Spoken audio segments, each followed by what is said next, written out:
So we'll start with angle of contact. तो कल हम लोगों ने एंगल ऑफ कांटेक्ट जस्ट एक इंट्रोडक्शन लेवल पे देखा था। Today we'll go in detail of what is angle of contact and of course angle of contact जो भी आया एक्यूट ऑब्ट्यूज, वैसा वो एक्यूट या ऑब्ट्यूज क्यों आया वो भी हम देखेंगे इन डिटेल। सो अगेन आज का पूरा lecture it is purely theoretical, actually mostly theoretical. तो will go ahead with the next topic that is angle of contact. अभी एंगल ऑफ कांटेक्ट का कॉन्सेप्ट क्या है? Whenever liquid comes in contact with a solid surface it forms a meniscus. Meniscus मतलब concave या convex shape बनता है, उसको meniscus बोलते हो तुम। कब? जब भी लिक्विड का सॉलिड के सरफेस के साथ कांटेक्ट हो, in that case liquid forms a meniscus, मतलब शेप विल बी इधर कॉन्वेक्स और कॉनकेव। वो डिपेंड करता है कॉन्वेक्स कब कॉनकेव कब, वो डिपेंड करता है लिक्विड के टाइप पे। अगर लिक्विड लाइक अ मर्क्यूरी, तो अगर ग्लास और मर्क्यूरी का कांटेक्ट हो, so when mercury comes in contact with glass the shape is convex, and when liquid like water or kerosene comes in contact with glass the shape of the meniscus is concave। तो पहले तो ये पता होना चाहिए basic idea. So if I take two glass tubes, अगर हमारे पास दो ग्लास के ट्यूब्स है, एक ग्लास के ट्यूब में if I fill it with mercury and while in the other glass tube if I fill something like water or kerosene, तो एक केस में जो मेनिस्कस होगा that will be concave and एक में होगा convex। तो in case of mercury like liquid जो मेनिस्कस बनता है that is basically convex, and when I say convex हमारा रेफरेंस पॉइंट हमेशा ऊपर है, लिक्विड के बाहर है। क्योंकि अगर आप इसको ऊपर से देखोगे तो कॉन्वेक्स है, नीचे से देखोगे तो एक कॉनकेव है। तो हम हमेशा रेफरेंस पॉइंट फ्री सरफेस के ऊपर रखते हैं, याद रखना, आगे भी काम में आएगा ये। And for a liquid like water और kerosene the meniscus formed is concave. Good. तो basic idea is when a liquid comes in contact with when a liquid comes in contact with a solid surface basically, या सिर्फ surface बोलोगे तो भी चलता है, क्योंकि आगे देखेंगे हम लोग कि एनी सरफेस भी रहा तो भी मेनिस्कस बनेगा। So when a liquid comes in contact with a solid surface it forms a meniscus,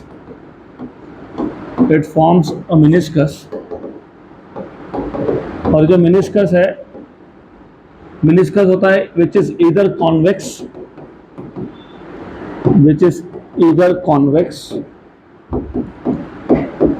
convex होता है for the case of mercury glass और कॉनकेव, और जो कॉनकेव मेनिस्कस बनता है it is for the case of kerosene glass और water glass. I just say kerosene here for the time being. अब meniscus concave बनेगा कि कॉन्वेक्स बनेगा वो बेसिकली डिपेंड करेगा resultant of adhesive and cohesive forces पे। वो हम उस पे आएंगे कब और under what condition the meniscus is convex and under what condition it is concave, वो बाद में देखेंगे। लेकिन पहले हमको डिफाइन करना पड़ेगा एंगल ऑफ कांटेक्ट। तो एज यू सी, या जहाँ जहाँ पे लिक्विड का सॉलिड के साथ कॉन्टैक्ट हुआ वहाँ पे कर्वेचर हुआ है, मतलब वहाँ पे मेनिस्कस बना है। तो what we will do is, जहाँ पे सॉलिड और लिक्विड का कांटेक्ट हुआ वहाँ पे हम लोग टैंजेंट ड्रॉ करेंगे to the free surface of liquid. तो हमने यहाँ पे फ्री सरफेस ऑफ लिक्विड पे टैंजेंट ड्रॉ किया। एंड रिमेंबर, हम टैंजेंट तो यहाँ भी ड्रॉ कर सकते थे ना, we could have drawn it here also. तो हम यहाँ नहीं ड्रॉ कर रहे हैं, we are drawing tangent at the point of contact of liquid and solid. तो what we will do is, जहाँ पे सॉलिड और लिक्विड का कांटेक्ट हुआ हम वहाँ पे टैंजेंट ड्रॉ करेंगे to the free surface of liquid, and then we'll measure the angle between the tangent and the solid surface but inside the liquid। क्योंकि मैं एंगल ये भी मेजर कर सकता था, लेकिन हम लोग जो एंगल मेजर कर रहे हैं it is angle between tangent and solid surface but measured inside the liquid. इस एंगल को आप बोलते हो एंगल ऑफ कांटेक्ट। क्या बोलते हैं इसको? Angle of contact. तो डिफाइन कैसे करेंगे? बहुत सिंपल है, extremely simple. How will you define angle of contact? कैसे डिफाइन करोगे? The angle between the tangent कहाँ ड्रॉ किया? The angle between the tangent कहाँ ड्रॉ किया तुमने? Tangent drawn at the free surface of liquid at the point of contact and the solid. तो angle between tangent है और किसमें है, सॉलिड सरफेस में, लेकिन मेजर्ड इनसाइड लिक्विड है। तो angle of contact is the angle between, so it is the angle between, angle between क्या, एंगल बिटवीन टैंजेंट। लेकिन तुमने टैंजेंट कहाँ ड्रॉ किया वो पहले बता दो। It is angle between tangent, but tangent कहाँ ड्रॉ किया, ड्रॉन, ड्रॉन कहाँ पे, drawn to the free surface of liquid, to the free surface of liquid. But free surface of liquid पे कहीं पे भी ड्रॉ किया क्या टैंजेंट, नहीं, कहाँ किया, eight the point of contact, at the point of contact of solid and liquid, of solid and liquid। तो ये जो एंगल था, it is the angle between tangent and the solid surface. जो टैंजेंट कहाँ draw किया है वो मैंने अलग से बता दिया आपको। It is the angle between tangent and the solid surface, measured outside की inside, measured inside the liquid। Okay, तो ये आ गया आपका एंगल ऑफ कांटेक्ट का डेफिनेशन। सिंपल है, एक्सट्रीमली सिंपल, सिर्फ आपको लिखते आना चाहिए और समझ में आना चाहिए कि यहाँ पे हम लोग एंगल मेजर कर रहे हैं इनसाइड द लिक्विड। तो आपको एक बार बता देता हूँ, सिंपल है, हमको एक टैंजेंट ड्रॉ करना है कहाँ पे, फ्री सरफेस ऑफ लिक्विड पे, लेकिन कहाँ पे, eight the point of contact of liquid and solid. उस टैंजेंट में और सॉलिड के सरफेस में जो एंगल होगा मेजर्ड इनसाइड द लिक्विड, इसको बोलेंगे एंगल ऑफ कांटेक्ट। मैं बार बार एम्फेसिस कर रहा हूँ इनसाइड द लिक्विड, क्योंकि अगर देखोगे आज टाइम मिला तो आज, नहीं तो अगले लेक्चर में, कि how important it is to know कि एग्जैक्टली एंगल तुमने मेजर कैसे किया। अगर ये नहीं पता होगा तो आगे की डेरिवेशन गलत हो जाएगी तुम्हारे। तो you need to remember this. तो मैंने जैसे आपको बताया कि दो टाइप के मेनिस्कस बनते हैं, एक है कॉन्वेक्स, एक है concave. And as you can see, convex meniscus के केस में एंगल कितना आया, ऑब्ट्यूस। तो for a mercury glass type of pair, angle of contact is obtuse. And mercury होता है liquid which does not wet a solid. And for kerosene glass type of pair, and kerosene is a liquid which wets a solid, उस case में होता है acute. So angle of contact theta is obtuse for a liquid which does not wet a solid,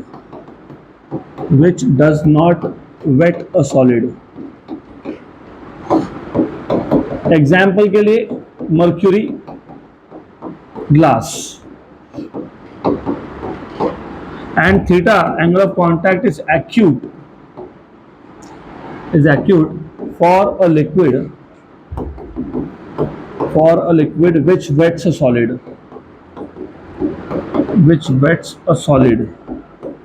an example of this case is kerosene glass, water glass। लेकिन मैं water जानबूझ के नहीं लिख रहा, वाटर का स्पेशल केस हम discuss करेंगे, आज ही करेंगे, अभी in next half an hour. तो अभी हमको समझना है कि ये जो मेनिस्कस का शेप बना, ये कॉन्वेक्स या कॉन्केव क्यों बना। तो अगर आप अगला टॉपिक देखोगे तो that is shape of meniscus.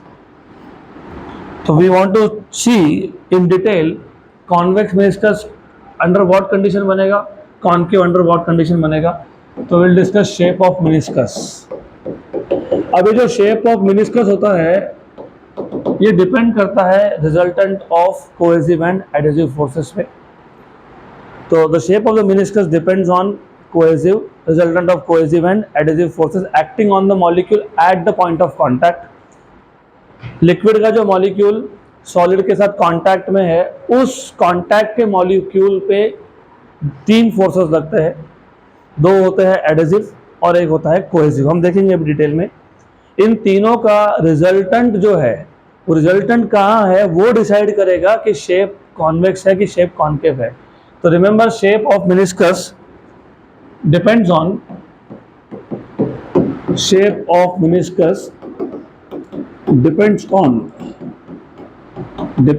the resultant of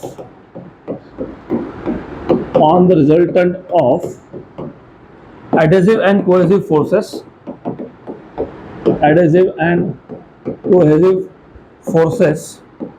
acting on the liquid molecule, acting on the liquid molecule at the point of contact, at the point of contact.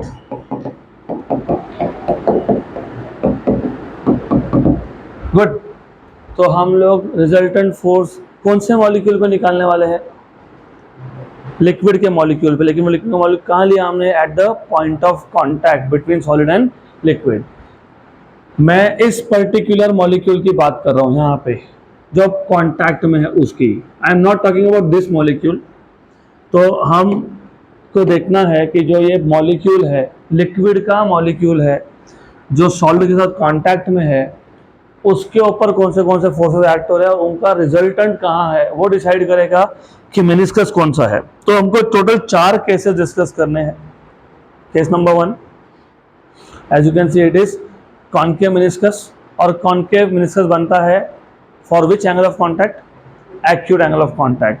Case number 2 is convex meniscus, वो बनता है for obtuse angle of contact. And number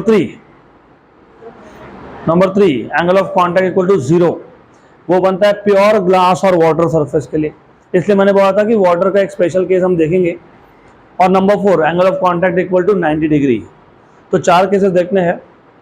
concave which is acute angle of contact, convex which is obtuse angle of contact, angle of contact equal to 0, और चौथा case आपका बनेगा angle of contact equal to 90, वो imaginary case है। और उसके साथ हम कंडीशंस भी देखेंगे, conditions for convexity and concavity. तो 4 केसेस हमको डिस्कस करने हैं। अब चारों में कुछ चीज़ें हैं जो आपको इमेजिन करके चलनी है, कुछ अजम्पशंस है। फॉर एग्जांपल, जैसे मैंने आपको यहाँ पे दिखाया एक ट्यूब। गुड, तो I am showing you a tube here. अब मैं ट्यूब के सिर्फ एक ही साइड पे फोकस करूंगा, तो मैं ड्रॉ कर ही लेता हूँ। तो what I will do is, ये जो ट्यूब है उसके मैं एक ही साइड पे फोकस कर रहा हूँ। I am just focusing on the one side of the tube,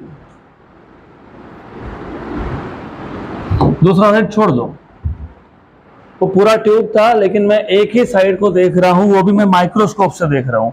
तो जब मैं माइक्रोस्कोप से देखूंगा तो ग्लास ट्यूब मुझे थिक दिखेगा, ऑफ कोर्स। और ये ग्लास है, तो ये कौन सा मटेरियल है? ये कौन है? सॉलिड है। Good. Then because I told you कि हम लोग स्टार्ट करने वाले हैं किस से? कौन सा केस? कॉन्केव। तो पहला केस है कॉन्केव मेनिस्कस, और कॉन्केव मेनिस्कस में एंगल होता है, क्या होता है? एक्यूट। तो रिमेंबर केस वही है, हमारे पास वही ग्लास ट्यूब है, उसके अंदर लिक्विड है। सिर्फ अभी हम लोग फोकस कर रहे हैं only on the one side of the glass tube and we are looking through a microscope. तो ग्लास ट्यूब कितना भी पतला हो, but it will look some thick because you are looking through microscope. और अगर आप कॉन्केव मेनिस्कस की बात कर रहे हो तो उस केस में मेनिस्कस ऐसा बनने वाला है। तो ऐसा बना हो तो पता ही है, पर ऐसा क्यों बना वो डिस्कस करेंगे अब। तो ऐसा आने वाला है। अब ऐसा क्यों हुआ? क्योंकि फॉर एग्जाम्पल पहले तो यहाँ पे एक मॉलिक्यूल ले लो, इसको मैं ए मॉलिक्यूल बोल देता हूँ। तो ये जो मॉलिक्यूल है ये कहाँ पे है? It is eight the point of contact between solid and liquid. और ये मॉलिक्यूल किसका है? सॉलिड का है कि लिक्विड का है? लिक्विड का है। किसका है ये? क्योंकि मेनिस्कस सॉलिड नहीं बना था, कौन बनाता है? लिक्विड। तो ये मॉलिक्यूल किसका है? किसका है? लिक्विड का। तो ये मॉलिक्यूल किसका है? लिक्विड का। Very good. तो हमारे पास ये लिक्विड का मॉलिक्यूल है। नाउ इफ यू सी, अगर आप इसका स्फीयर ऑफ इन्फ्लुएंस देखोगे तो ये जो कांटेक्ट पे, पॉइंट ऑफ कांटेक्ट पे जो मॉलिक्यूल हमने लिया, इसका अगर तुम स्फीयर ऑफ इन्फ्लुएंस देखोगे ना, इसका स्फीयर ऑफ इन्फ्लुएंस का हाफ पार्ट किसमें है? सॉलिड में है। मतलब इस हाफ पार्ट में जो सॉलिड के मॉलिक्यूल्स होंगे उसको क्या करेंगे? अट्रैक्ट करेंगे। तो वो फोर्स ऑफ एडेशन हुआ कि कोहेजन हुआ? एडेशन, मतलब वो एडेसिव फोर्स हो गया। और by default as I told you कि ये जो 4 टॉपिक आने वाले हैं ना, इसमें कुछ चीज़ें हमको बाय डिफॉल्ट अज्यूम करके चलनी है। जैसे एडेसिव फोर्स को मैं इसके आगे हमेशा ए पी से ही डिनोट करने वाला हूँ। तो ए पी का मतलब विल बी एडेसिव फोर्स। तो ये आ गया A P which is adhesive force acting on molecule A due to molecules of the solid. अगर आप देखोगे तो इसका 25% से ज़्यादा लेकिन 50% से कम part of sphere of influence is in air. तो यहाँ पे जो एयर के मॉलिक्यूल्स होंगे वो भी इसको अट्रैक्ट करेंगे लिक्विड मॉलिक्यूल को। तो liquid molecule will also experience adhesive force due to air molecules. लेकिन एयर मॉलिक्यूल की वजह से जो एडेसिव फोर्स होता है वो हम लोग क्या करते हैं निगलेक्ट करते हैं। क्यों निगलेक्ट करते हैं? क्योंकि एयर का डेंसिटी बहुत कम है, मतलब इसके स्फीयर ऑफ इन्फ्लुएंस में एयर के मॉलिक्यूल्स बहुत कम है, तो adhesive force due to air is neglected. And then ये जो थोड़ा सा पार्ट बचा स्फीयर ऑफ इन्फ्लुएंस का वो किस में है? लिक्विड में है। तो यहाँ पे लिक्विड के मॉलिक्यूल से ए मॉलिक्यूल को अट्रैक्ट करेंगे, राइट? तो वो कौन सा फोर्स है? कोहेसिव फोर्स है। तो कोहेसिव फोर्स को मैं डिनोट करने वाला हूं, हमेशा याद रखना, बाय AC। तो ये कोहेसिव फोर्स हो गया, this is cohesive force. Good, clear यहाँ तक? तो थोड़ा सा पहले मैं आपको बता दूंगा कि इंपॉर्टेंट पॉइंट्स क्या है, जस्ट हाईलाइट। तो when you consider a molecule A eight the point of contact, so consider a molecule A, और ये मॉलिक्यूल A किसका था? लिक्विड का था कि सॉलिड का था? किसका है? लिक्विड का। मिनिस्कस कौन बना रहा है? लिक्विड। तो मॉलिक्यूल किसका है? Liquid. So consider a molecule A of liquid at the point of contact,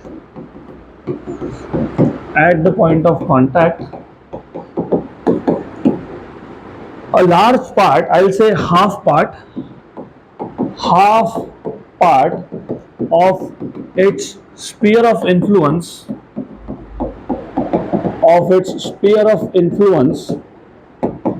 is in किसमें? 50% किसमें है? is in solid, correct? a part of its sphere of influence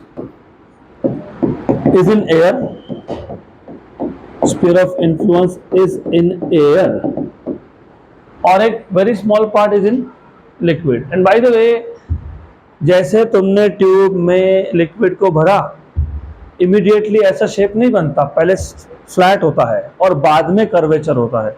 तो मैं पहले स्टार्ट कर रहा हूँ कर्वेचर से, मैं बाद में बताऊंगा कि कर्वेचर क्यों हुआ। लेकिन जैसे ही तुम लिक्विड को इंसर्ट करते हो in a tube, initially the surface is flat, after a while you will see कि कर्वेचर बनना चालू हुआ है। तो कर्वेचर क्यों बनता है? That is what we are trying to understand. ये चैप्टर बहुत थ्योरेटिकल है तो थोड़ा जागना पड़ेगा आपको। आई कांट हेल्प इट, मेरे पास दो ही ऑप्शन है, तो थ्योरी पढ़ाओ या तो स्किप कर दो। दूसरा ऑप्शन तो मैं करना नहीं चाहता, तो थ्योरी पढ़ना पड़ेगा। तो part of it's sphere of influence is in air, और जो बचा हुआ छोटा सा पार्ट था, fraction, a very small fraction is in liquid. तो a very small part of its sphere of influence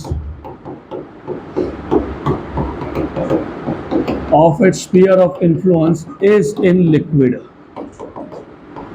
Therefore three forces act on this particle. Number one, adhesive force due to molecules of solid.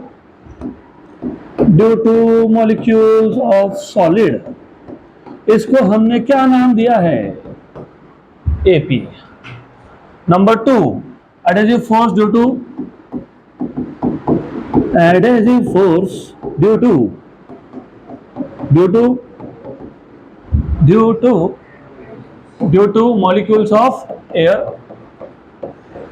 molecules of air which can be neglected.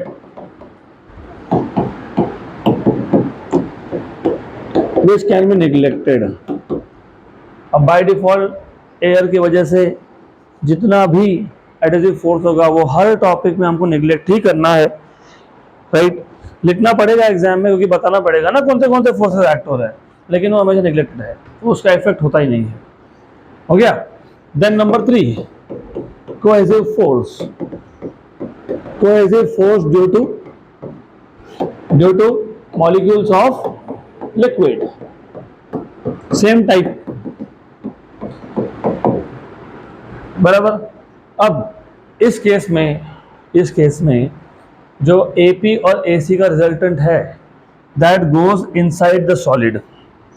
तो in this case AP और AC का जो resultant है उसको मैं अभी AR बोलूँगा, क्योंकि आपको पता ही है, क्या पता है आपको, resultant of two forces is always along the diagonal. तो रिजल्टेंट जो आएगा AP और AC का, it is inside the solid. तो in this case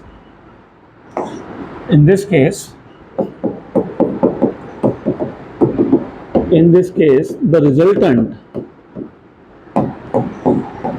resultant AR of cohesive and adhesive forces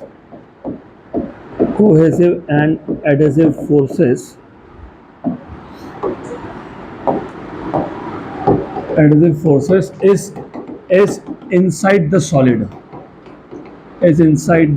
solid, extremely important। तो जब कॉन्केव मेनिस्कस बना तो रिजल्टेंट कहाँ है, इनसाइड द सॉलिड है। अभी याद रखना, आगे जब हमको इन टर्म्स ऑफ फॉर्मूला ये मेंशन करना है तो पता होना चाहिए।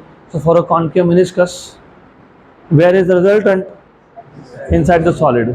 For a concave meniscus where is the resultant, inside the solid. Very good. अब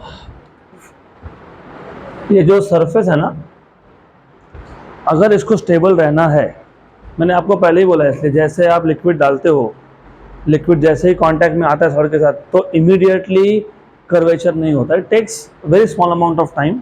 पहले सरफेस फ्लैट होता है बट बाद में कर्व होता है वो। और अगर उस कर्व सरफेस को वैसा ही रहना है, मतलब अगर सरफेस को स्टेबल रहना है, तो स्टेबिलिटी का कंडीशन होता है कि जो रिजल्टेंट फोर्स है वो हमेशा सरफेस को 90 डिग्री हो। क्या हो? 90 डिग्री हो। क्या हो? 90 डिग्री हो। या फिर आप ऐसा बोल सकते हो, eight the point of contact जो तुमने टैंजेंट ड्रॉ किया था, वो कौन था?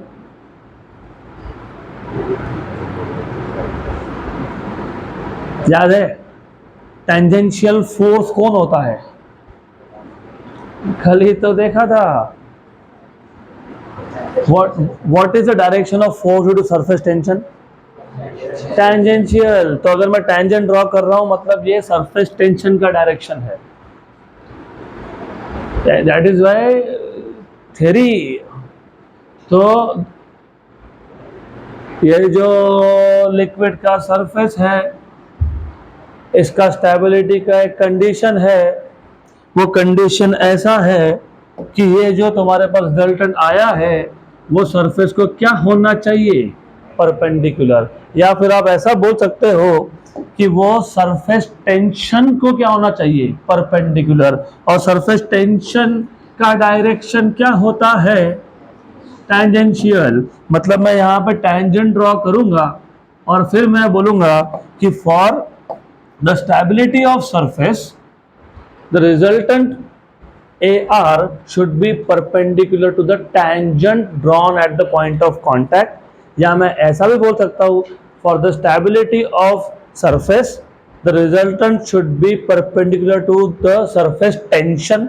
या फिर मैं ऐसा भी बोल सकता हूँ, for the stability of the surface the resultant should be perpendicular to the free surface of liquid। तीनों एक ही बात है। गुड। तो जो रिजल्टेंट आया वो फ्री सरफेस को या सरफेस टेंशन को या टैंजेंट को क्या होना चाहिए? हाँ, अब समझ में आएगा कि ऐसा शेप बना क्यों। तो अब देखो क्या है, हमारे पास था सॉलिड, हमने लिक्विड डाल दिया तो लिक्विड कांटेक्ट में आ गया। तो शुरू में तो लिक्विड का सरफेस फ्लैट ही था। अब अगर आप देखोगे ना, यहाँ पे अगर एक मॉलिक्यूल लेता हूं मैं और उसका स्फीयर ऑफ इन्फ्लुएंस लेता हूं मैं, if you see, okay right. और याद रखना ये this is a liquid which wets a solid, और इसलिए तो कॉन्केव बना ना। तो इस केस में AP एडहेसिव फोर्स था इनसाइड द सॉलिड, वो तो उधर ही होगा। उसके बाद जो कोहेसिव फोर्स है, कोहेसिव फोर्स वो है यहाँ पे इनसाइड द लिक्विड, और जो रिजल्टेंट है वो है यहाँ पे, है ना। अगर देख रहे हो तो रिजल्टेंट AR और सरफेस, इसमें एंगल 90 दिख रहा है क्या? नहीं है। तो अगर एंगल 90 होना चाहिए, क्यों? क्योंकि वो सरफेस का स्टेबिलिटी का कंडीशन है। तो एंगल 90 होने के लिए ये जो molecule at the point of contact होता है ना, eight the point of contact, इस मॉलिक्यूल को ऊपर जाना पड़ता है। इसको हम लोग बोलते हैं the molecule has to creep up, the molecule has to creep up, उसको ऊपर जाना पड़ेगा। क्यों ऊपर जाना पड़ेगा? क्योंकि रिजल्टेंट सरफेस को नॉर्मल नहीं था, तो ये तब तक ऊपर जाता रहेगा जब तक रिजल्टेंट 90 डिग्री नहीं हो जाए। अभी मैं एक काम करूंगा, मैं मॉलिक्यूल को ऊपर लेने की जगह पे मैं इस सरफेस को नीचे ले लेता हूं। एक ही बात है, सिर्फ मुझे क्या डायग्राम ड्रॉ करना है इसके लिए। What I am doing is this, तो इफ यू सी यहाँ पे एक चीज ऐसा आएगा जहां पे यू विल फाइंड ये मॉलिक्यूल तब तक ऊपर जाता रहेगा जब तक रिजल्टेंट क्या नहीं हो जाता, 90 डिग्री नहीं होता। तो रिजल्टेंट एक बार 90 डिग्री हो गया, रिजल्टेंट फोर्स एक बार 90 डिग्री आ गया, तो उसके बाद इसका अपवर्ड मोशन रुक जाएगा। और क्योंकि ये मॉलिक्यूल ऊपर जा रहा है, इसका मतलब ये होता है कि जितने भी मॉलिक्यूल सरफेस के साथ कांटेक्ट में थे वो सारे के सारे ऊपर है और बाकी का लिक्विड का सरफेस नीचे है। तो शेप कौन सा बना? कॉनकेव। तो ये जो कॉनकेव शेप आया, it is because the resultant of adhesive and cohesive force was inside the solid. Inside the solid होने की वजह से जो रिजल्टेंट था AR, वो इनिशियली 90 डिग्री नहीं था, मतलब was not perpendicular to the free surface of liquid. और वो 90 डिग्री होने के लिए ये जो कांटेक्ट के मॉलिक्यूल होते हैं उनको ऊपर जाना पड़ेगा। जब तक 90 नहीं होता तब तक सरफेस के साथ जो मॉलिक्यूल्स कांटेक्ट में थे वो सारे के सारे ऊपर आ गए और बाकी सारे मॉलिक्यूल्स नीचे रह गए। इसका मतलब शेप क्या बन गया? कॉनकेव। इसके लिए मेनिस्कस क्या होता है? कॉनकेव। Good, right. अभी हम कॉन्वेक्स का भी देखेंगे। तो कॉन्वेक्स के केस में भी सारा स्टोरी सेम है। तो एक्चुअली क्या है ना, ये जो टॉपिक है ना, ये 3-4 topic they are well connected with each other. सिर्फ डायग्राम चेंज होगा, थोड़ा बहुत ड्राफ्ट चेंज होगा, तो बाकी सब सेम रहेगा। तो फिर मैं आई will not write down everything again, मैं सिर्फ बता दूंगा कि हो क्या रहा है, स्फीयर ऑफ इन्फ्लुएंस का कितना पार्ट कहाँ पे है, एक्सेट्रा एक्सेट्रा। तो अगला जो टॉपिक है वो है कॉन्वेक्स मेनिस्कस। कॉन्वेक्स मेनिस्कस, तो बताओ यहाँ पे एंगल कितना बनता है? ऑब्ट्यूज। तो angle of contact will be obtuse. और तुम देख भी सकते हो यहाँ पे एंगल ऑफ कांटेक्ट इस केस में क्या बना? Acute. What is angle of contact? Angle between tangent and the solid surface. तो दिख रहा है ये, व्हाट इज दिस? एक्यूट। तो मैंने तो पहले लिख दिया था वो एक्यूट एंगल है। गुड, तो यहाँ पे angle of contact is acute. अब ले लेते हैं दूसरा केस हम लोग, that is convex meniscus. In this case, well, अभी किसी को ये भी क्वेश्चन हो सकता है कि ऐसा ही क्यों हुआ। ये तो किसी ने पूछा ही नहीं मेरे को कि ऐसा ही क्यों हुआ। क्योंकि इस केस में एडेसिव फोर्स ज़्यादा होता है, मतलब लिक्विड के मॉलिक्यूल को सॉलिड ज़्यादा स्ट्रांगली अट्रैक्ट कर रहा है और लिक्विड के मॉलिक्यूल को सेम टाइप के लिक्विड के मॉलिक्यूल, मतलब कोहेसिव फोर्स वो कम है। तो जहाँ पे एडेसिव फोर्स ज़्यादा हो, एडेसिव फोर्स का वेक्टर का लेंथ ज़्यादा होगा, तो मुझे एक्चुअली यहाँ पे वेक्टर का लेंथ ज़्यादा दिखाना चाहिए था, तो अभी दिखा देता हूँ। तो जब एडेसिव फोर्स ज़्यादा हो, एडेसिव फोर्स जब ज़्यादा होगा ना, स्ट्रेंथ ज़्यादा होगा उसका, तो definitely resultant will be inside the solid. तो in this case cohesive force is weaker compared to adhesive force. और कॉन्वेक्स में उल्टा होता है। कॉन्वेक्स के केस में cohesive force is stronger than adhesive force. तो कॉन्वेक्स के केस में as you know meniscus will be something like this. Meniscus formed will be something like this, ऐसा होगा। और फिर फ्लैट हो जाएगा। गुड। अब इस केस में अगर मैं फिर वही सेम अप्रोच यूज करता हूँ, I take molecule A at the point of contact of solid and liquid, then let's see sphere of influence। तो इस केस में भी अगर आप देख रहे हो तो स्पीयर ऑफ इन्फ्लुएंस का हाफ पार्ट कहाँ पे है? सॉलिड में है। तो half part of sphere of influence of molecule A is inside solid. तो ये आ गया आपका adhesive force AP due to solid, इसका एक very small part is in air. तो adhesive force due to air can be neglected, वो तो वैसे भी निग्लेक्टेड ही है हमेशा। And then you have a part in the liquid also, तो वहां पे क्या लगेगा? Cohesive force. कौन सा फोर्स? Cohesive force. इस केस में कोहेसिव फोर्स ज्यादा होता है, तो cohesive force AC is stronger in this case. अगर ऐसा है, if that is the case, तो थोड़ा सा मैं इसको चेंज करता हूं।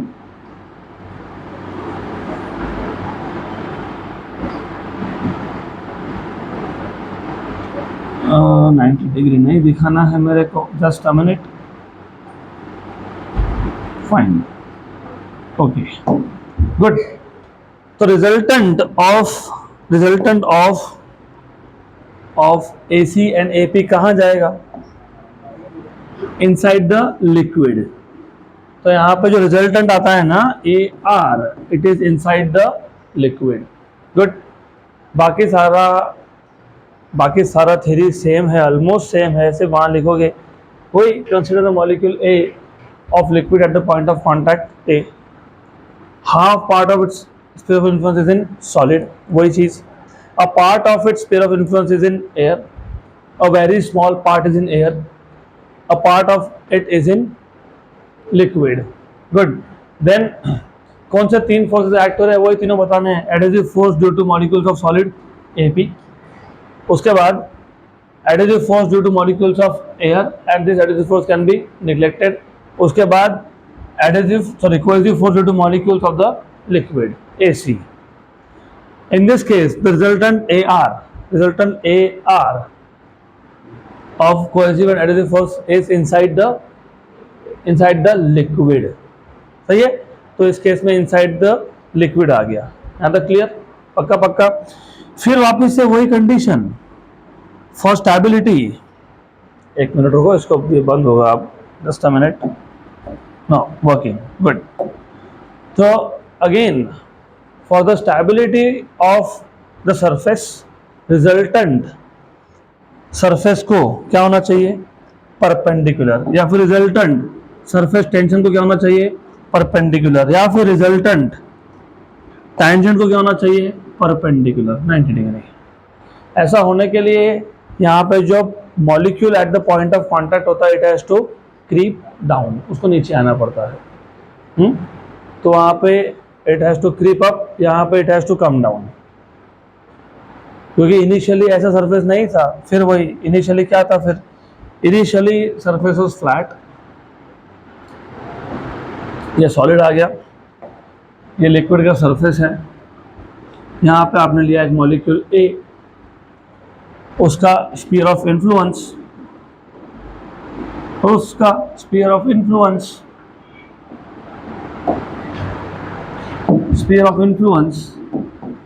का आधा पार्ट सॉलिड में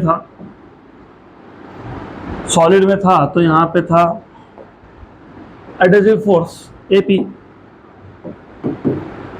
और cohesive force AC here, AC, and then resultant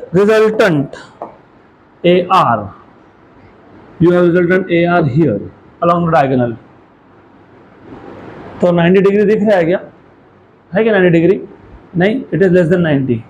पिछले केस में जब लिक्विड का सॉलिड के साथ जस्ट कांटेक्ट हुआ तो रिजल्टेंट वाज ऑब्ट्यूस, मतलब resultant was at angle greater than 90 degree with surface। यहाँ पे जब इनिशियली लिक्विड का सॉलिड के साथ कांटेक्ट हुआ तो रिजल्टेंट और सरफेस ऑफ लिक्विड में एंगल है एक्यूट, इनिशियली बोल रहा हूँ मैं। लेकिन अगर ऐसा है तो surface of liquid is not stable, stability का condition is always that the resultant has to be perpendicular to the surface. तो इस केस में जो कांटेक्ट के मॉलिक्यूल्स होते हैं ना, उनको क्या करना पड़ेगा, उनको नीचे आना पड़ेगा। तो बाकी मॉलिक्यूल्स कहाँ रह गए, ऊपर रह गए। ये नीचे तब तक आते रहेंगे जब तक ये एंगल क्या नहीं बन जाता, 90। Once it is 90 the surface becomes stable, right. तो ये बेसिक डिफरेंस है दोनों में, एज यू नो मैंने यहाँ पे बताया था आपको, if you remember. In this case, the molecules at the point of contact has to go up, and in case of convex, they have to come down. Clear यहाँ तक? Good. तीसरा case, of course मैं कुछ लिखने नहीं वाला हूँ, because of course सब कुछ तो सेम है, थोड़ा चेंज होगा। इसके लिए ये 3-4 टॉपिक है ना, देर वेरी इंटरेस्टिंग। लिखना कम पड़ता है मुझे और आपको याद कम रखना पड़ता है। सिंपल केस है और लेकिन एग्जाम में आता है, बोर्ड एग्जाम में पूछ सकते हैं आपको। Explain the formation of concave meniscus, explain why in case of mercury glass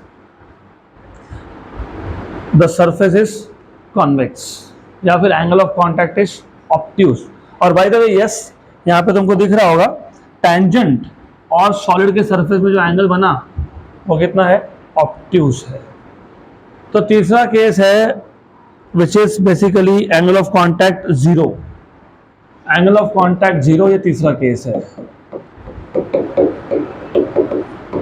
और angle of contact 0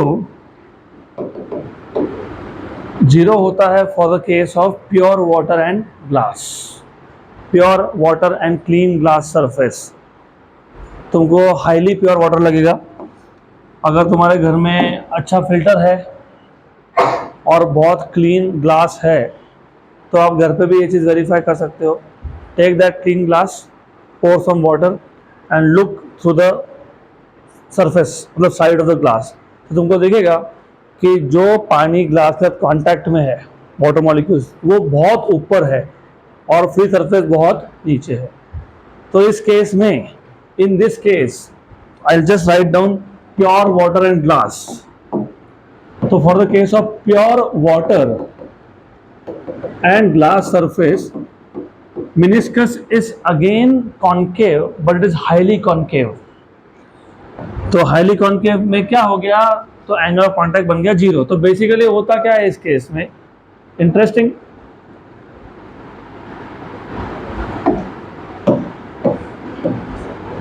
This is solid, of course। Then we take a molecule A at the surface, और इस case में ऐसा बनता है shape.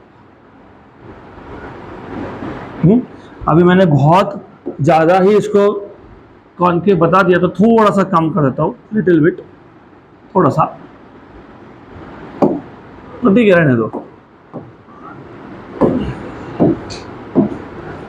तो you get something like this. अब इससे क्या हुआ फिर, देखो क्या हुआ। When you draw sphere of influence, तब समझेगा कि क्या हुआ। ए का जो स्फीयर ऑफ इन्फ्लुएंस है, ए का जो स्फीयर ऑफ इन्फ्लुएंस है, what do you notice, what do you notice. A के स्फीयर ऑफ इन्फ्लुएंस का half part inside the solid, मतलब adhesive force due to solid तो है एपी। इसका एक बहुत बड़ा पार्ट इज इन एयर, लेकिन एयर की वजह से एडहेसिव फोर्स इज निग्लिजिबल। और इसका एक बहुत छोटा सा पार्ट इज इन लिक्विड, मतलब यहाँ पे cohesive force due to other liquid molecules is also neglected, almost नहीं है, बराबर। तो इस केस में जो एसी जो था, एसी मतलब जो कोहेसिव फोर्स था, इज निग्लिजिबल, वो ऑलमोस्ट है ही नहीं। याद रखना, इज निग्लेक्टेड बेसिकली।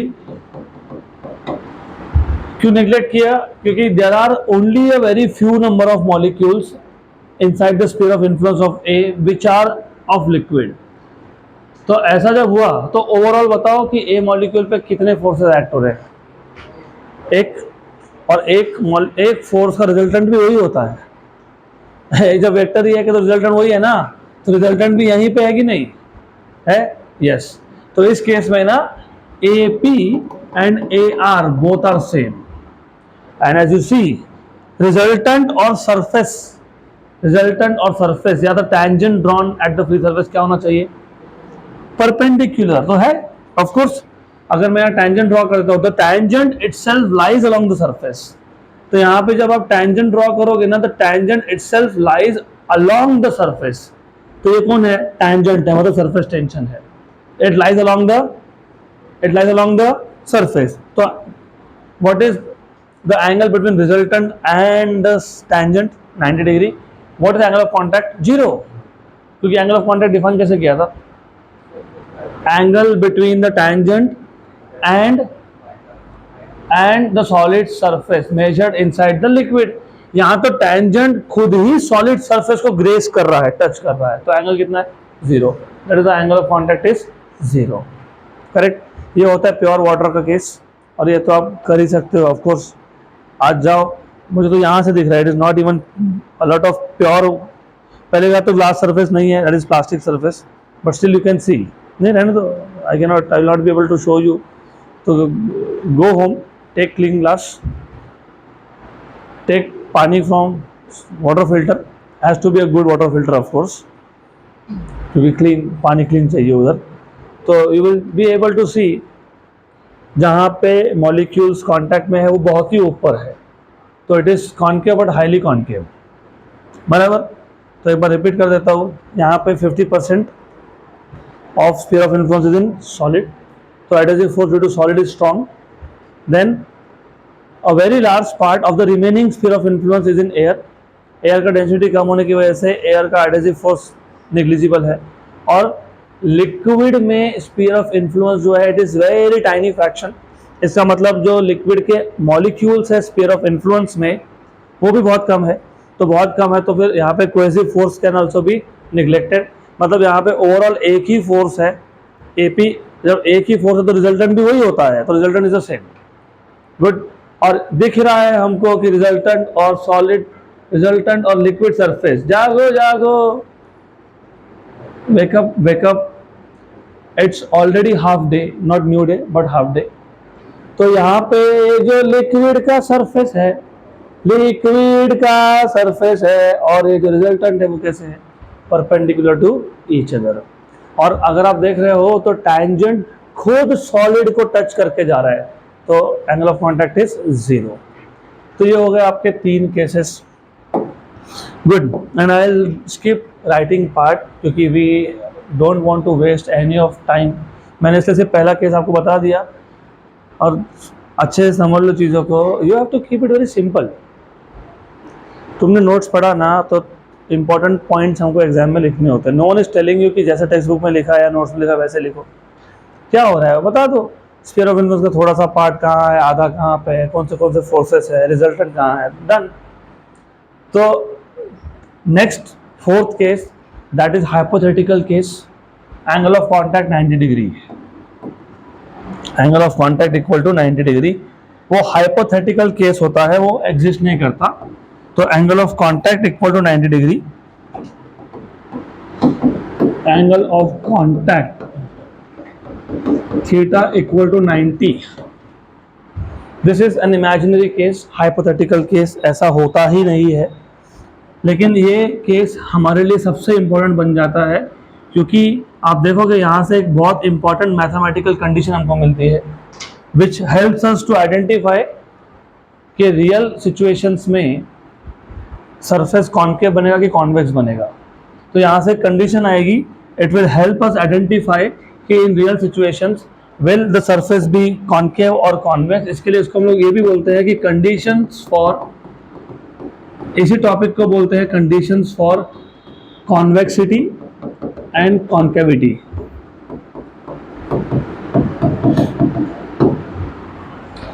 तो ये जो केस है इसमें what you have is again you have a solid,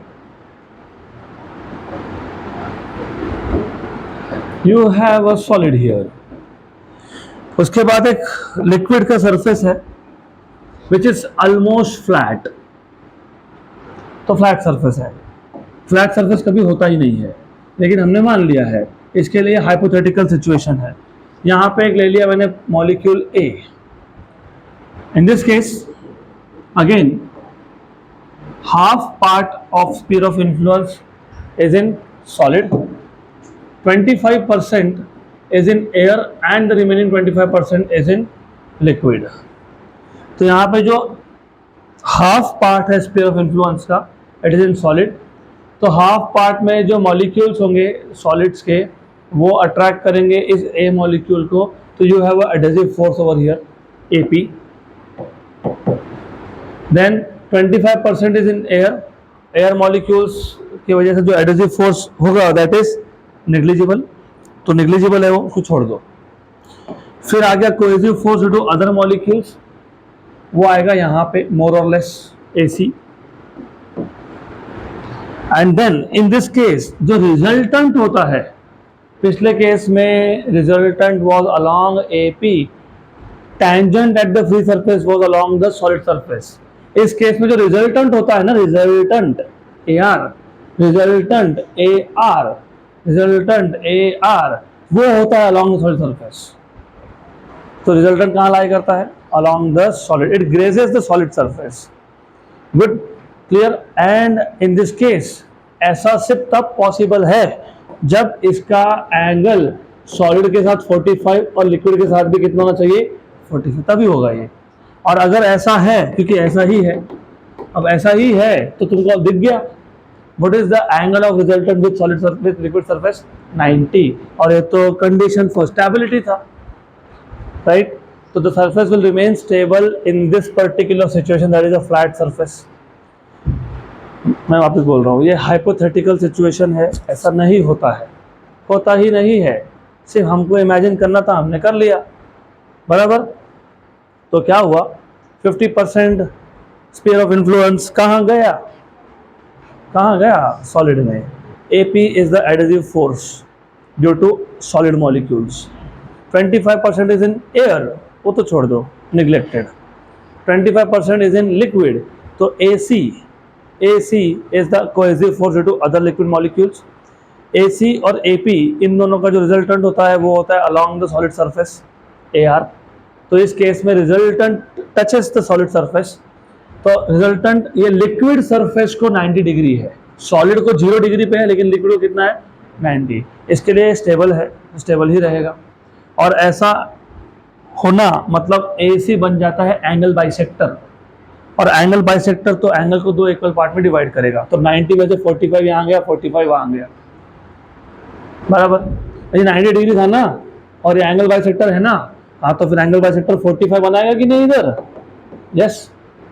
और tangent to the liquid surface कहां ड्रॉ करोगे?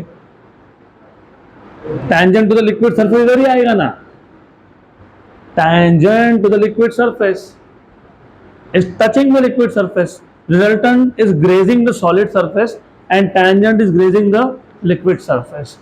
angle of contact कहां से मेजर करते हो? सॉलिड सरफेस से tangent तक, ऐसे करते हो ना, सॉलिड सरफेस से tangent तक, तो कितना एंगल ऑफ कॉन्टैक्ट आ गया? तो वही तो लिखा है हमने, एंगल ऑफ कॉन्टैक्ट इज 90। अब एक कंडीशन फॉर कॉन्केविटी और कॉन्वेक्सिटी क्या है वो समझ लेते हैं। देखो, इसके लिए आपको वेक्टर्स का नॉलेज होना चाहिए, होना ही चाहिए। आपको याद होगा हम किसी भी वेक्टर को कहीं भी मूव कर सकते हैं, कंडीशन है that you should not change the direction and you should not change the magnitude. तो ये जो AP को है ना, AP, इस AP को यहाँ लाया, चलेगा? यस। यहाँ से यहाँ लाया, चलेगा? Of course yes. तो ये तुम्हारा AP हो गया। AP मतलब कौन सा फोर्स था? एडहेसिव। और AC मतलब कौन था? कोहेसिव। ये AP, तो ये भी AP, मतलब ये भी कौन है? एडहेसिव। वेरी गुड, सही है, fine, perfect. What is sin 45? One by root two पता है मेरे को, which side upon which side, opposite upon hypotenuse. तो अपोजिट कौन है, एडिटिव फोर्स और एफसी कोहेसिव फोर्स। इसको बाय द वे तुमने एपी बोला है, इसको तुमने बोला है AC. What is sine 45, 1 by root two equal to F A by F C लिख दो, या फिर equal to A P by A C लिख दो। This is the condition for flat surface. Flat surface मिलने के लिए adhesive force it should be equal to cohesive force by root two. This is the condition for flat surface. किसका condition है ये, flat surface. So this is the condition for flat surface. आप ऐसा भी बोल सकते हो, this is the condition for angle of contact to be equal to 90 degree.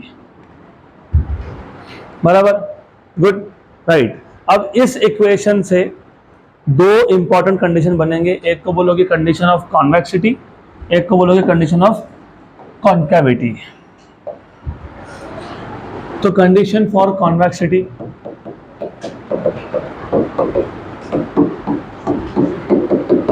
और एक है कंडीशन फॉर कॉन्केविटी।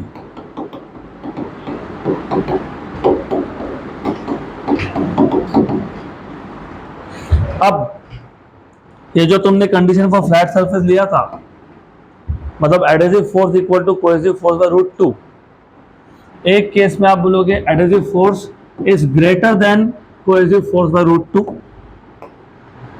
और एक में आप बोलोगे उल्टा, adhesive force is less than cohesive force by root to.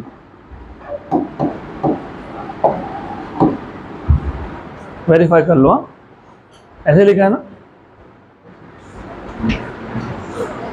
Check कर लो, लिखा है क्या वैसा, उल्टा लिखा है, पक्का, श्योर? हाँ, तो करोगे change, convexity, concavity, if you से सो, तुम बोल रहे हो तो मैं चेंज कर लेता हूँ अभी, ठीक है, ठीक है। अब ये ना बहुत कंफ्यूजन क्रिएट करता है, हमेशा करता है, इसके लिए मैंने पहले तुमको कंफ्यूज करके बता दिया।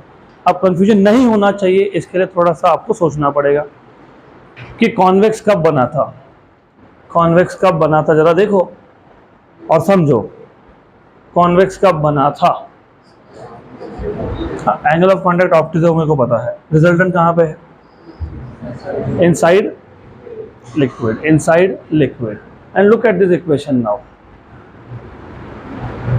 एंड थिंक कि रिजल्टेंट इनसाइड द लिक्विड कौन से कंडीशन में जाएगा। You can also refer to this diagram and think.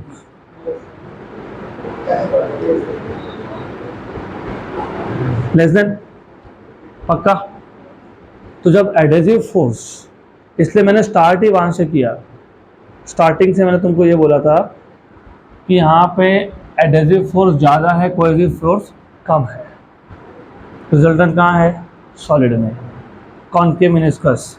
फिर कॉन्वेक्स में मैंने क्या बोला, एडहेसिव फोर्स कम है और कोहेसिव फोर्स ज़्यादा है, right.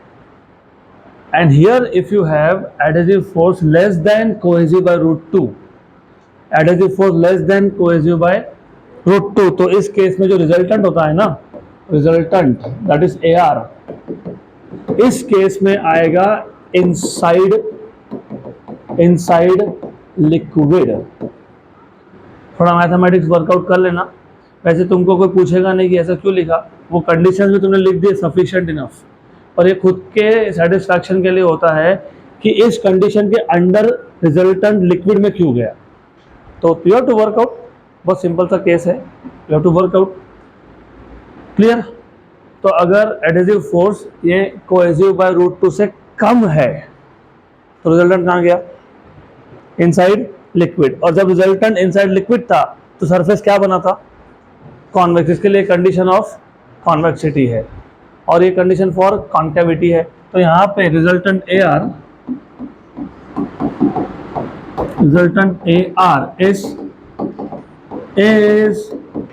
Is inside solid, correct, good. तो in this case you will have concave surface, और अगर इक्वल टू आ गया, इक्वल टू, तो resultant is touching the solid surface, correct, good, पक्का, श्योर, तो that is a condition for flat surface. यहाँ तक क्लियर?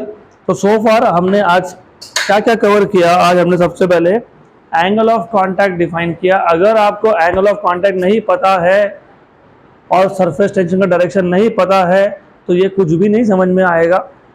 एंगल ऑफ कांटेक्ट हम डिफाइन करते हैं पहले तो जहाँ पे लिक्विड और सॉलिड का कांटेक्ट हो रहा है वहाँ पे लिक्विड सरफेस पे टेंजेंट ड्रॉ करते हैं, और लिक्विड सरफेस पे टेंजेंट ड्रॉ किया वहाँ से सॉलिड सरफेस तक का एंगल मेजर करते हैं इनसाइड द लिक्विड, उसको बोलते हैं angle of contact. Angle of contact हमको हेल्प करता है टू अंडरस्टैंड कि कौन से टाइप के लिक्विड की तुम बात कर रहे हो। अगर ऑप्टिव्स आ गया तो it is a type of liquid which does not wet a solid, जैसे मर्क्यूरी। अगर लेस देन 90 आ गया मतलब एक्यूट आ गया तो it is type of liquid which wets a solid, जैसे कि kerosene, water etcetera etcetera.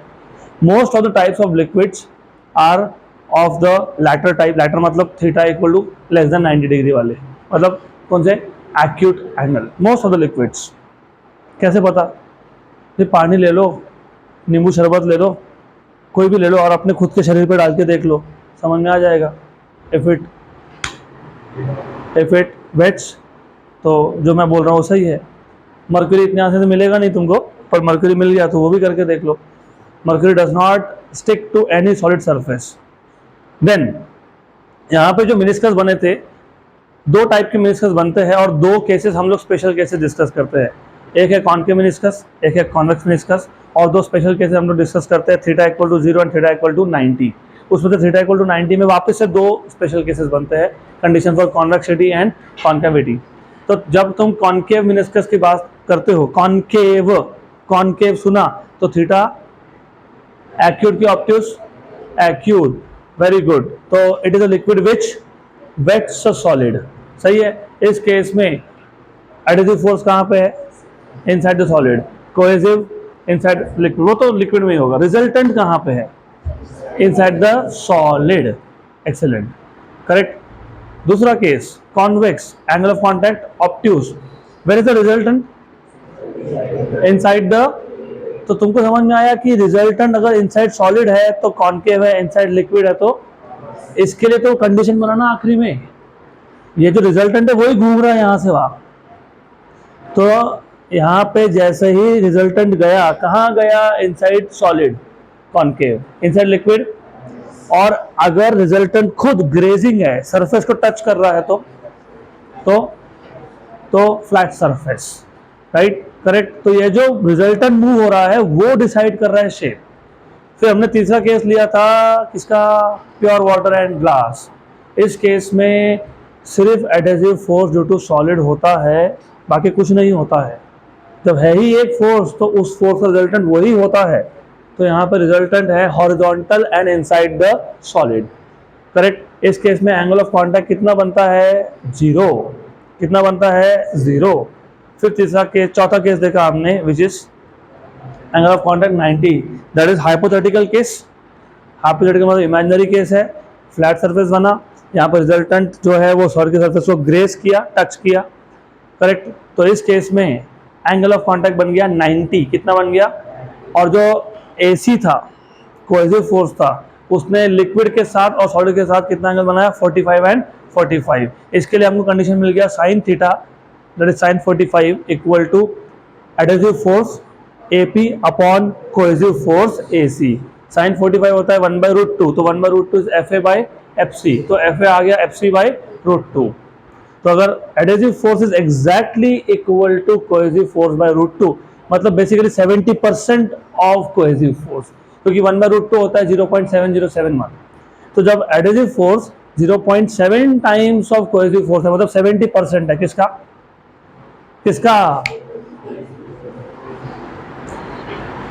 Adhesive force is equal to 70% of cohesive force, सही है। तो कौन सा फोर्स ज्यादा है? तो अगर एग्जैक्टली 70% ऑफ कोहेसिव फोर्स हो, कौन? एडहेसिव, तो सरफेस बनता है flat. If you must remember this, if adhesive force is less than 70% of cohesive force, 65%, 60%, 40%, 30%, तो surface becomes convex and the resultant goes inside the liquid. If the adhesive force is greater than Fc by root 2, मतलब greater than 70% of cohesive force, then in that case resultant is inside the solid and the shape is concave. Okay, so as I told you that I'll stop only today. It is exactly 1 hour, so we will stop today for today.